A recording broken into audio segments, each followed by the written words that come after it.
మీ ప్రసంగంలో రేవంత్ పేరు ప్రస్తావించకపోవడం ప్రజలకు నచ్చింది. సభ విజయవంతంతో పార్టీ శ్రేణుల్లో ఉత్సాహం. రజతోత్సవ సభ అనంతరం కేసీఆర్కు కవిత లేఖ రాసిందట.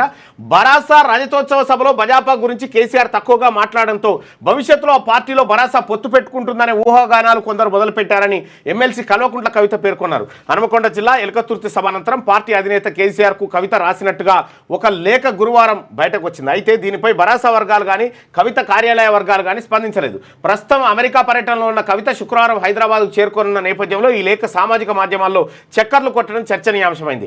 రైతోత్సవ సభ విజయవంతమైందని కేసీఆర్కి అభినందనలు తెలుపుతూ రాసినట్టు ఈ లేఖలో పాజిటివ్ నెగిటివ్ ఫీడ్బ్యాక్ పేరిట అంశాల వారీగా పేర్కొన్నారు. సానుకూల ఫీడ్బ్యాక్: సభ విజయవంతంతో పార్టీ శ్రేణులు పూర్తి ఉత్సాహంతో ఉన్నారు. మీ ప్రసంగం పూర్తయ్యే వరకు శ్రద్ధగా విన్నారు. మీరు ఆపరేషన్ కగార్పై మాట్లాడడం చాలా మందికి నచ్చింది. కాంగ్రెస్ ఫెయిల్ అని పార్టీ శ్రేణులతో మీరు చెప్పించిన విధానం బాగుందని అనుకుంటున్నారు.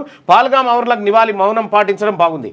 వ్యక్తిగతంగా రేవంత్ రెడ్డి పేరు తీసి తిట్టకపోవడం చాలా మందికి నచ్చింది. ఆయన మిమ్మల్ని రోజు విమర్శిస్తూ మీరు హుందాగా ఉన్నారనే ఫీడ్బ్యాక్ వచ్చింది. తెలంగాణ అంటే బరాసా, తెలంగాణ అంటే కేసీఆర్ అని మీరు బలంగా ఇప్పటిదాకా మనం చదువుకునేది ఇదంతా.